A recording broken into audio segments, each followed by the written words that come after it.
This next panel, our last panel for the afternoon, Rising Flavors, Elevating Cuisine and Beverage Programs to New Heights. And I am so excited to talk with these two individuals. If you don't know them, you should. So you can talk to them and harass them after the panel. But we have the incredible jefa boss lady, Cynthia Cisneros of La Cheve Bakery and Brews. For all of you who love the conchas and café de olla, queen. Thank you for sponsoring us with conchas and cafecito. Love it. And then obviously Rogelio Garcia, absolutely phenomenal legend in food. Also received a Michelin star at the restaurant Auto. So we want to give them all the claps. So cool. So for me, it's really exciting being connected in the food and beverage space because you get to meet all of these awesome people who you're like, I fangirl over all the time and just literally want to give flowers to 24/7.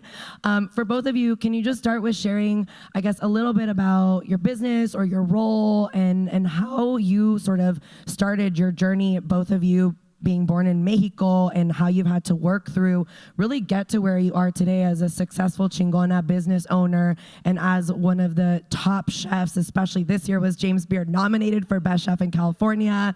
We love it. Yes. All the flowers, all the praises, but let's see what that journey looked like. All right. Thank you for the introduction. So I was born in Michoacan, Mexico. I was brought here by the age of 4. I came straight to Napa. And for a lot of the reasons why a lot of our families decide to make that hard decision is because my parents could not afford to send me to school. And they saw school as the only option to get out of poverty. In Mexico, where I'm from, you have to pay for school the minute you start school. So kindergarten, you have to start paying for school. And so they decided to come to the U.S. and immigrate here. Now, my story is very untraditional. I think that's like the theme of the day. I actually, keeping my parents in all the things that I decided to do, I wanted to make sure that I went to college because that was going to be what changed my life. And I knew I wasn't born here, but I didn't really understand what that would entail with my journey.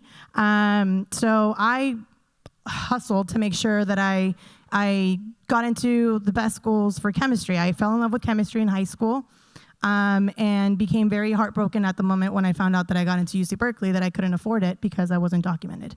And so in that journey, I really got really deeply connected with my comunidad and the support that they decided to give me to go to school, and all these organizations that said, I believe in you, here's your check, now go. That was very, very badass for me. And I always wanted to make sure that I, at some point, did something that I can give back to. So in my journey, I went to school, got my chemistry degree. I actually started doing autopsies. I used to do that. I did that for about 1.5 years. My best friend knows. One day I walked in, I was like, dude, I cannot eat this food. It smells like dead people. It was just that moment where I was like, I cannot do this. It was just very hard on me. I'm very much a people person, and I started reading the stories of the people that were coming through our gates. And so I quickly made the decision to become a high school teacher. I was a teacher for about 6 years. And in teaching, I started falling in love with beer making. So I was a huge home brewer. My dad became very involved with me, helping me clean y tomar las cheves. My mom is an amazing baker. She was baking since I can remember. She was la señora de los pasteles. So people would order cakes from her every single weekend. And when I became a teacher, I knew I had achieved my American dream, but I wanted to do something with them for their American dream. And so I had this crazy idea to open up a place that had beer and pastries, and nobody believed in me. They said that was a weird idea, very untraditional. But fast forward, I got the idea when I was 22. I opened when I was 29, so it was 2020 at that point, during COVID. So La Cheve has been up and running since then, and I am very proud to say it has been very, very successful to this day. Yes. While you're in town, if you've never been there, highly, highly recommend you go. And yes, the 2.5-hour wait is worth it. Rogelio, talk to me about your journey as well. Well, thanks for having me, and thank you everybody for being here today. Yeah, so I was born in Mexico City, and at the age of 2, my mother brought me to Los Angeles, is where we came, and so. But it was a hard kind of transition for her, right? Single mother, 26 years old, having two young kids. So she made that treacherous, journey across the border. I have some memories because we got caught at the border 5 times before we made it the 6th time. And so my first food memory was behind these kind of, I would say, like a jail cell when you get caught, right? And so I remember I was just like crying a lot and a place that I didn't know. And I remember that the guard at the time takes 2 pieces of white bread. They put a bean spread and then give it to me. I was just so hungry, and I remember just crying. I eventually made it to Los Angeles, and the journey pretty much started, right? It was the 90s. LA was pretty violent at the time. There was a lot of crime. I still remember the Rodney King riots happening where we couldn't go outside, everything was burning. Kind of what happened in 2020. And then spent there, moved around. My mother became a nurse. That's her first job. And so we would move around from, all these cities until we finally found something stable, probably about 1.5 years from coming to Los Angeles. Went to, elementary school, middle school, and then halfway through high school, I had uncles and aunts that worked in Napa. I always tell my mother, you get out of LA, bring your kids up to in Northern California. It's much better. Lifestyle's a lot different. And so she never had a car all through growing up. She would always take the bus. I always had 2 jobs. So my older sister pretty much raised me and my younger brother. And I remember that, she said, you know what, I'm done with LA. We're going to move. I was 15. So we came up. She bought her first car, and we made it all the way to Yountville. So my uncles and aunts, lived there. We stayed with them for a couple months until we made it back to Napa. And then I started my junior year at Vintage. So it was tough for me because I had left all my friends from kindergarten all the way through halfway through high school. And so all those 2 years from junior and senior, it was I kind of felt confused, out of place. I didn't have any friends. I kind of felt like a loner. I would just walk down to school and not it was very different from what I was used to. And so I told my mother, you know what? I just feel like I don't fit in. I wanna work. I wanna help you. I wanna help pay the rent, pay some bills. Can I get my first job? So she took me, and at 15 she helped me fill out my HR paperwork. I got my first job, and then from then on. It's kind of where the cooking began. It's very hard not to be in cooking or in food if you grow up in Napa. So I say I'm from Napa because I know Napa more than I know Los Angeles or even Mexico. But all the 4 years of high school, the 2 that I went LA and the 2 that I came to Napa, I actually took acting classes. I really want to become an actor. I don't know why. I don't come from entertainers. My family is not in that field. And but as soon as I fell into cooking and started experimenting, the creativity, the camaraderie, learning just different parts of the world of their cuisine, like France, Spain, and Italy, because that's all you would see when I started cooking. There was no representation of Mexico or any country in Latin America.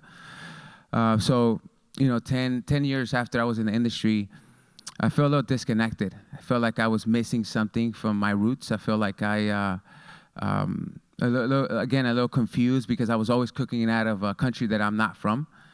And so I would say the last 10 years, researched Mexico, talked to historians, got really involved with cookbooks and other chefs that actually grew up in Mexico, all to the point where the last 4 years I started writing a book. I had this idea of I'm going to put all this effort and write a book, but a book that represents Northern California, because that's where I started cooking, but also highlights Mexico and the ingredients from here, and have a couple, partnerships from vintners and Napa, because Napa has been so good to me, and a lot of wineries and chefs and restaurants that have supported me through my career. So the first year of writing this book was kind of getting the idea together, this kind of introduction and getting the idea together and presenting it. Finally got an agent. the second year. So it took a full year just to put the idea together.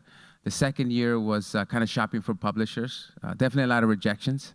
There was a lot of, it's too regional, or we don't need another Mexican cookbook, or, you're not really, you don't really know Mexican cuisine because you're not from Mexico. You kind of grew up in the States. So there was a lot of things like that we went through the journey of writing this book. In the third year, we get signed to a publisher in New York.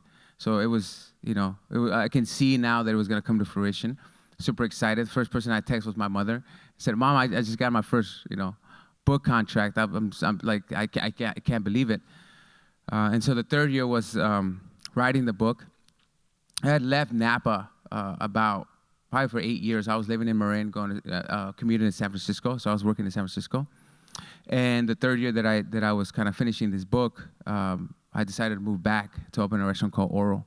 So simultaneously, I was finishing this book and opening this restaurant in Napa in hopes of getting a Michelin star. So, the amount of effort and just encouragement from the community and friends and family. And finally, the book got published two months ago. And, we got our star last year, which was a huge, huge dream. So that's pretty much my journey. So I'm in Calistoga. I eventually moved back to Napa, live in Angwin, and I have 2 boys, 19 and 18, Daniel and Christian. So I'm a father of 2. They definitely inspire me every day. To be in this industry, you definitely, sacrifice a lot, miss a lot of time, things like that. But they're very understanding, and I love them to death. So, yeah, thanks for being here.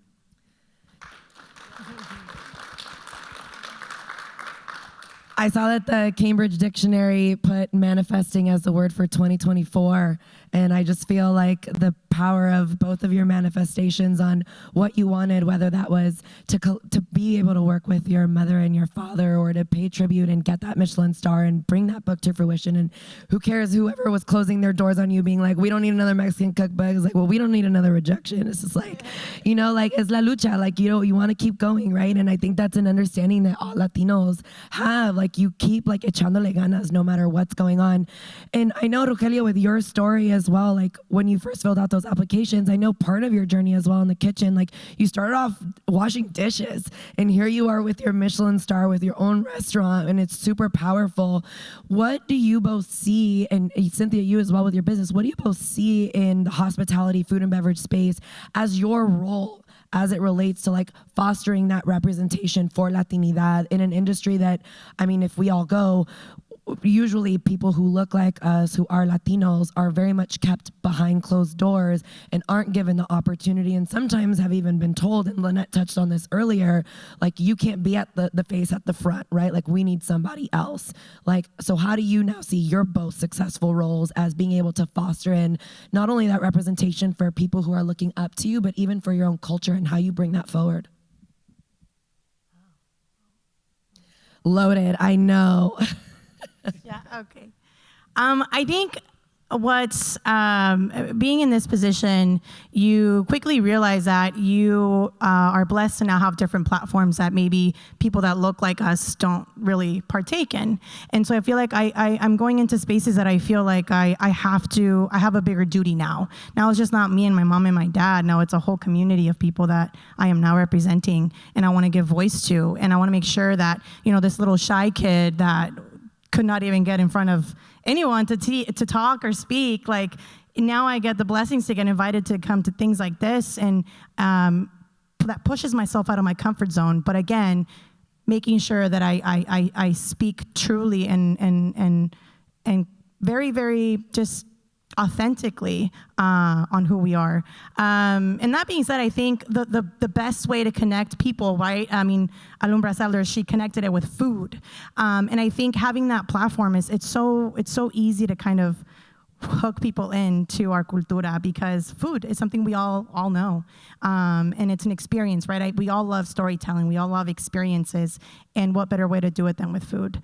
So I don't know if that kind of answered it, but that's kind of how I take it on. I love that. Rogelio? Yeah, I mean, for me, it was, I started this industry by trying to just get a part-time job. I mean, that's how it really, really started. And then all of a sudden, 20 plus years later, I'm getting asked to go back to my high school and talk in front of 200 kids that somehow I can connect or make a difference. So I feel truly blessed, to be able to inspire anybody. But yeah, I mean, when you look back of like when I was in high school, I mean, I was confused. I didn't know what I was gonna be. I had no idea, and to be able to at least give back to that, but also agree to be able to be invited to things like this and share the story is quite incredible. But I do got to give a lot of credit to my mother.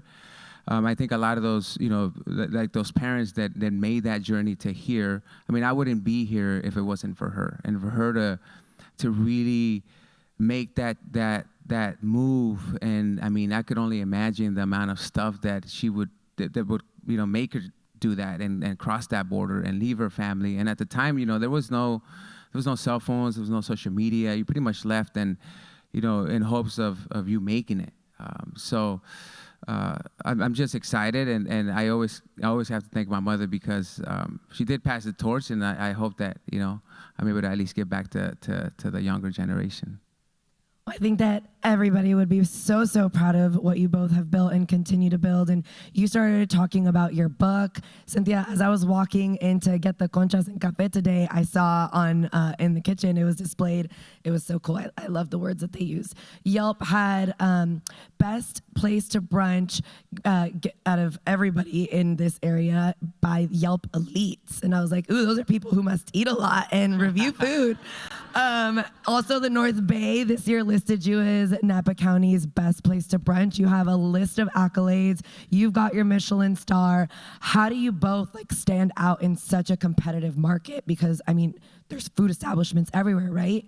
And when people think about Mexican cuisine, when people think about what that can mean from maybe a higher end establishment at Four Seasons, how are you bridging in esa cultura to help elevate to the next platform? Yeah, I mean, I think it's kind of bringing me back to when I was having meetings to look for a space for my changarro, right, for my restaurant, and how many people said no because it was such a weird idea. And but I think that's what made me stand out, and I truly felt it in my heart that having recetas that, my mom and my dad and my grandma, these are things that I ate at home every single day, was different. And pairing it with beer and pairing it, with conchitas, it just, for me, it just almost felt like that was gonna stand out. So now fast forward on this side, the amount of collaboration that I have with my mom and my dad is so cool. Every week we have a different special. So about a year and a half ago now, we had this idea that we wanted to explore all of Mexico. And so every month we dedicated it to a different state in Mexico where we would create a special, food special and pastry special on that state. And it forced us to really dive into the amazingness that Mexico has. But what I found even more intriguing, well, one, my parents were just so juice. My dad on YouTube, looking at all these YouTubers, all of these plates that are at different parts of Mexico.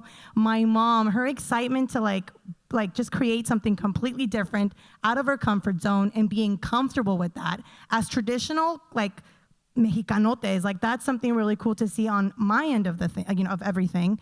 But then you have the regulars who would just come in and order the special and they don't even know what it is. They don't even ask what's in it. They just get it. And you're now seeing, hey, people want that experience. They want something different. They want something authentic. They love, I'm always told that I work too much, que ando siempre en la chinga, but I think that's authentic. You're coming to my house, you're coming to my party, and I want to make sure I greet you and I host you to my party. And that's something that's authentic to me and our experience at La Cheve. So I think all these different things, like Doctora Laura said it earlier, it's all these things that people kind of tell you you're doing too much. It's what I love to do, and it's kind of what sets us apart from, all these other great, amazing restaurants in Napa that, I think really bring light to La Cheve. And I also want to create a moment where another really cool thing that I personally loved about La Cheve is your cocktail program. Super creative because, you know, we like a good drink. It is called Sip and Sabor. But you started doing, and I had a chance to get really, really close with Cynthia because she started coming onto my radio station, and every month we would have Conchas y Cafecito was the name of La Plática, but we would talk about her trending rola. And so we started fusing what was the trending music that we were hearing right now from all these artists. And she would literally craft a beverage with Magali, who's another incredible mixologist, to be able to like lean into like, I think that's a great way to stay connected with trends, how you can stay connected on a digital platform. We've been hearing about how digital is this really, really great tool for us to like build and grow our businesses. Can you share a little bit about that cocktail program? I still remember when Barbie was obviously the sensation. Here I am wearing pink. Thank you, Miriam. When Barbie was a sensation, she created this cocktail and it blew my mind because it was blue and then you stirred it and it magically turned pink. And I was like, how do you even make something like this? You know, and I think like today we just recently rolled out our holiday cocktails, right? And I always like to put myself in the mindset of a consumer, like what would draw me into a place? If I was going through Instagram, Facebook, what would draw me in to go there? So I'm a sucker for a cute cocktail and a good cocktail, right? So I reel you in by looking at it, and then, you know, I'm gonna double reel you in when you try it. You know, everything we make is from fresh juices, mi papaya anda en chinga, you know, sacando todo el limón, the orange, and you can really taste it. And that's, I think, that the challenge that we constantly push ourselves to do is just to constantly create something that's engaging visually and engaging en tu pancita, you know? So I love it. It's fun. It's fun. And it tastes good. Rogelio, for you, I mean, stand out. Anytime anybody can receive a Michelin star, obviously really big deal. How do you work to stay even, I guess, now that you have a Michelin star, competitively creative in that space, and then go after the 2 Michelin stars and 3 Michelin stars? Yeah, I mean, I think that one of the most things that I'm proud of is doing it, you know, with the touches of Mexico. I think this region has always been so prominent in Europe, France, Italy, and to be able to do that, you know, kind of your own way, it's quite exciting because, you know, I always wanted to learn a lot more. But our menu, you know, it's a 7-course or 10-course, which there's a couple surprises courses as well. So it kind of ends to be like a 13-course tasting menu. And it really highlights the bounty of Napa, you know, seasonality, sustainability. But it always has a touch of Mexico. So chiles, corn, beans. I mean, when I started cooking, you couldn't find a lot of those ingredients, but a lot of the farmers now got super inspired and are bringing some of those things here, something like Rancho Gordo, right? And you know, without these purveyors and these people that make the effort to grow some of the best ingredients in the world and attracts that consumer, it's quite nice. I mean, I mean, me growing up here, I almost didn't realize how this region is looked out if you're not from here. And you look at Napa Valley, Paris, New York, I mean, all these iconic places, and we're in one. You know, from the wine and the food. So being on top of it every single day, and I agree. I mean, I get, my mother is like, you work too much. You know, I don't see you. You don't call, all these things. But it's and I've been like that ever since I was a kid. I mean, I the minute I got my first job, I was like, that's it. And but I don't know. I mean, it's tough to say. I think one question that I think in the last year somebody asked me, it's like, why do you do it? You know, why do you continue to do it? And I don't know exactly the full answer, but I love it. I love the industry. I love the attention to detail. I love to be able to represent Mexico, and I love this time of the year, the holidays. Right? I didn't grow up with the holidays. I grew up with the version of what the Americanized holidays from Mexico. But my mother would always share the stories of how beautiful Mexico is in this time. So I think all those things, kind of putting all that together and having a team that's super inspired. You know, right now for some reason, most of them are minorities. You know, we have a young lady that's from Guadalajara, and she's coming to study with us. We have a couple of people from Southeast Asia. You have a young kid who's kind of grew up here, kind of the same story. He's just, you know, 20 years younger. So we try to, you know, bring anybody that's passionate and excited about food and is, you know, have goals and dreams and want to accomplish the best for their future. And speaking of that, how do you envision future leaders breaking down some of those barriers that you yourself have been able to break down?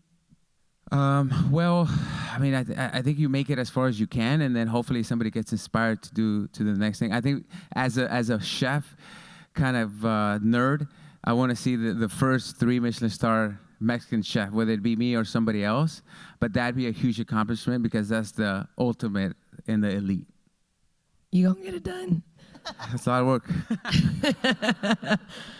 Like Laura Catena said, stay true to you. You love it and you like to do it. So. But there's a lot of great chefs in Mexico. I mean, I got super excited that finally, for the first time, the Michelin Guide went into Mexico and started rating restaurants, because there's a lot of chefs in Mexico that finally got that recognition, that international recognition that they've for years never got recognized. And obviously, it's more traditional, but I'm super excited. And hopefully, maybe we bring one of them guys to do a dinner with us in Napa.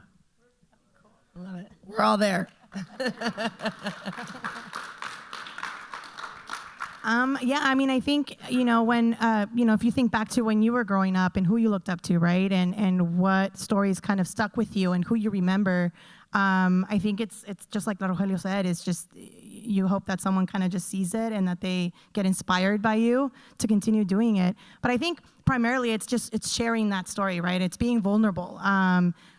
Like I said, I'm a super shy kid, believe it or not, but it's really pushing yourself to make sure that people know who you are and your authentic self, and that someone will genuinely get inspired to do it.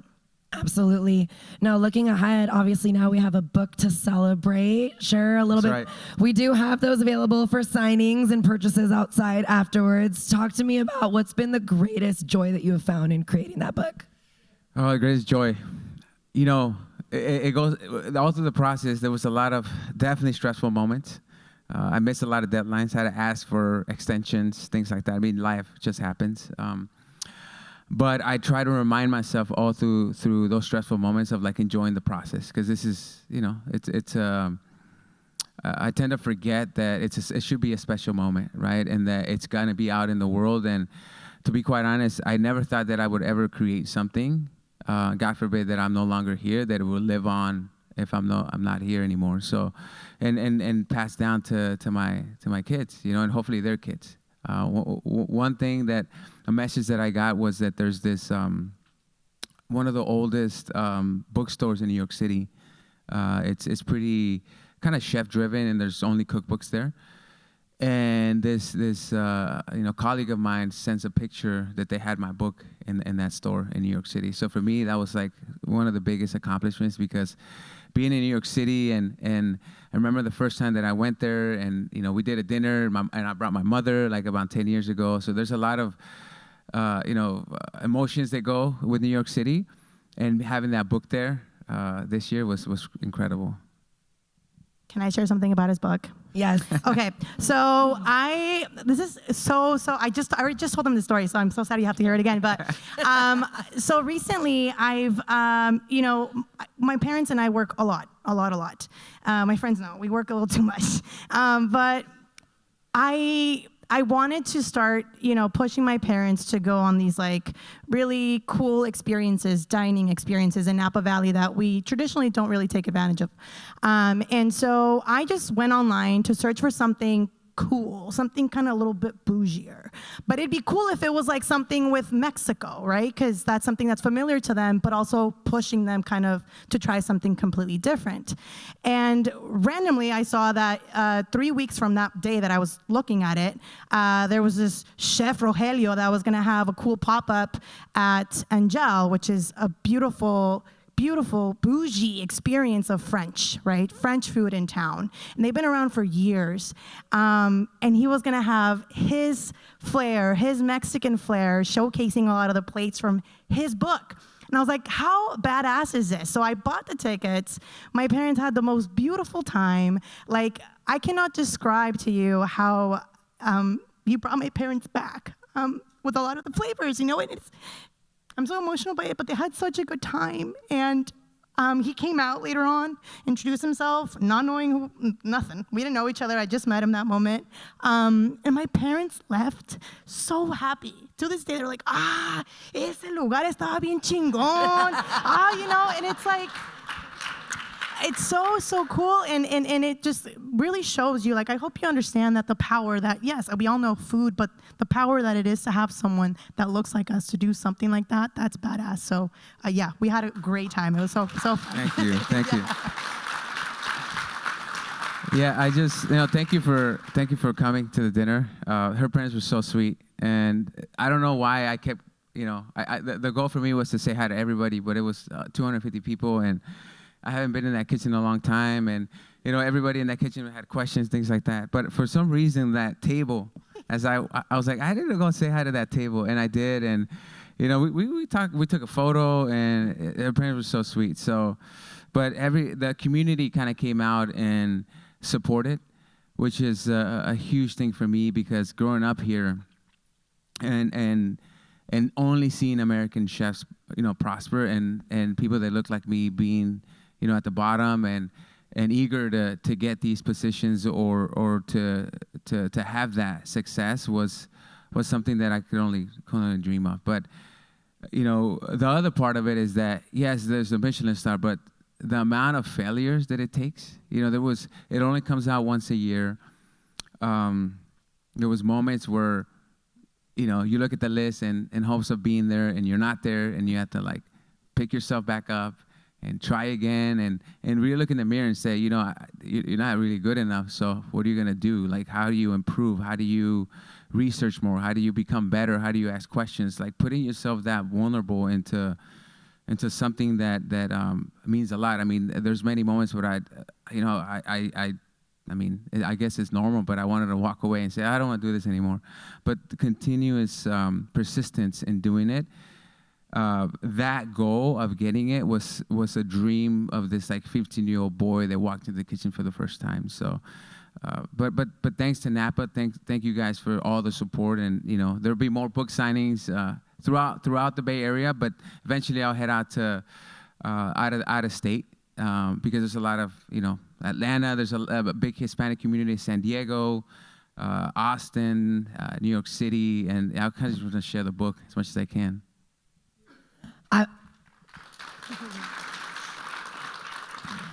I just want to echo that the power of representation is real, and it allows us to feel seen. And I almost started crying when I saw you crying. I was like, but that's real, and we get moved by that. And I think that's why this entire celebration of everybody who was able to pour their wines yesterday at the grand tasting, so that people know they can go out, they can support, they know that we're here. Earlier, I was cracking up and kind of making ojitos at Cynthia, since we're talking about achievements and all the cool projects coming up, because we've been keeping something a little under wraps, and we figured, well, this could kind of be a cool space to share something fun. But I loved when Elena, Susie, and Gustavo, when I asked them the question, and I promise this was not planned, when I asked them the question, what do you see as emerging or on the horizon, and white wines, expressions, varietals, and they're like, sparkling's gonna go big, and then Gustavo even went all the way to say, but not your traditional sparkling, maybe a Charmat method. And I was just like, oh my gosh, this is so crazy. I'm gonna allow you to share the news. Okay, so, we haven't actually shared it formally, but Gabby and I are actually going to, we are releasing our wine labels. So we'll be releasing something called La Lucha Wines. Yes.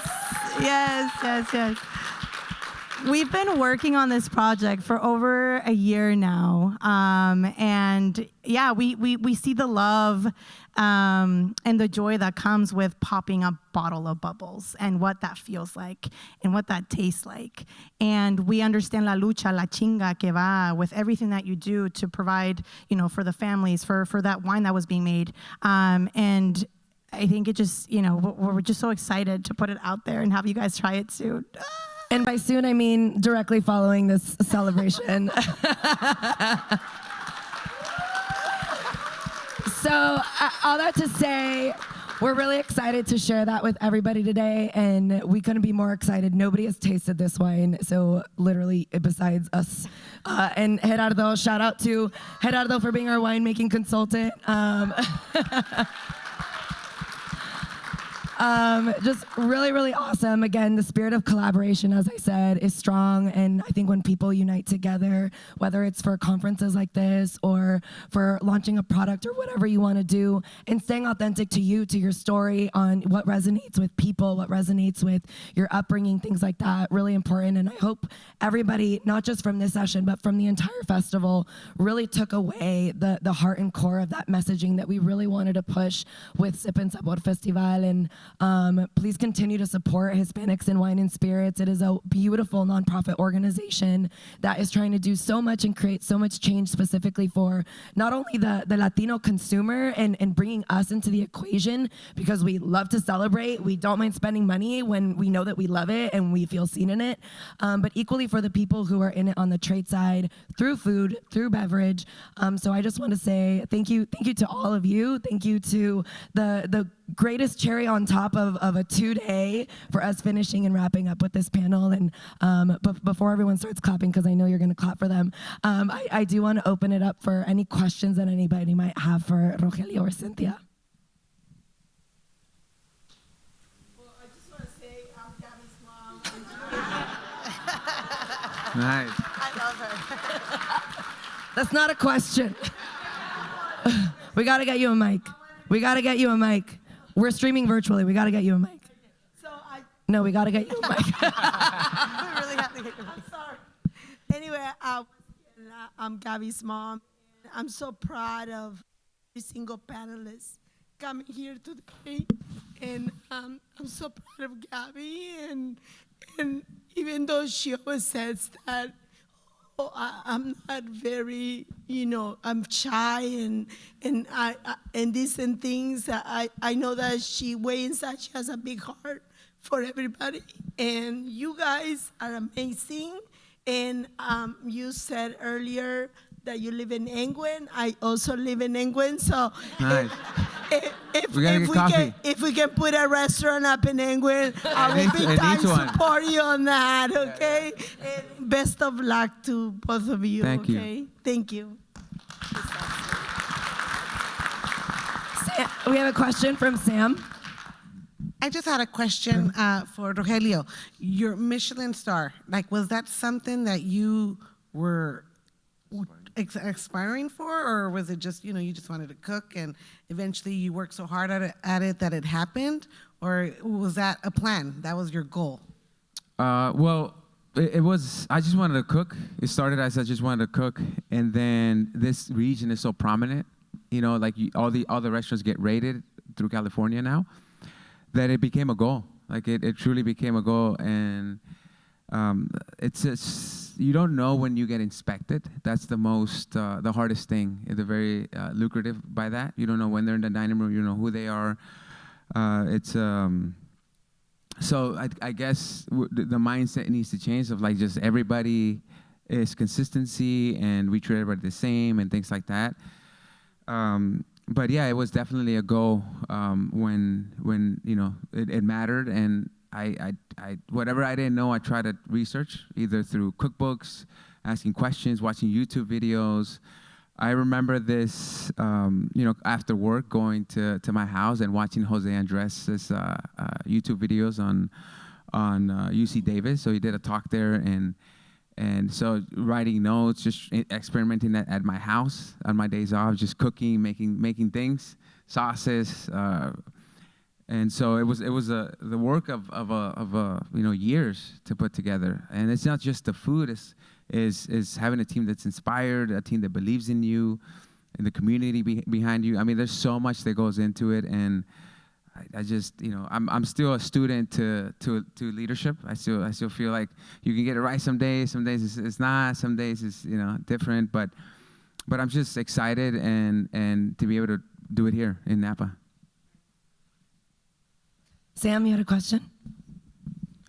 Are you guys up and discussing a venture to hit the road in the U.S.? Because I'm totally up for the forced carbonation, having 2 can of wines myself.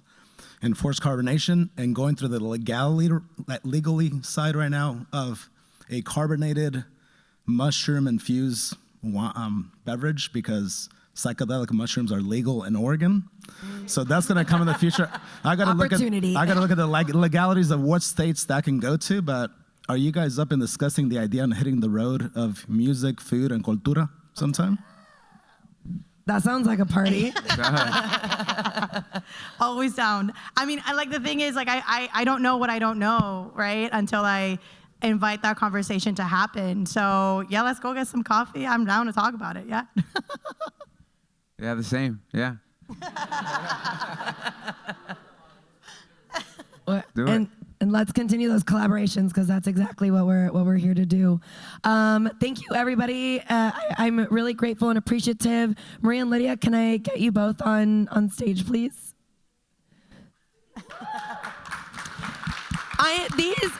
I just want to say this festival would not have happened nor ran as smoothly without these two incredible individuals. John, please, and Marcela. I'm trying to see where Marcela is. Fantastic. And our volunteers who are in the room, if you can come up on stage.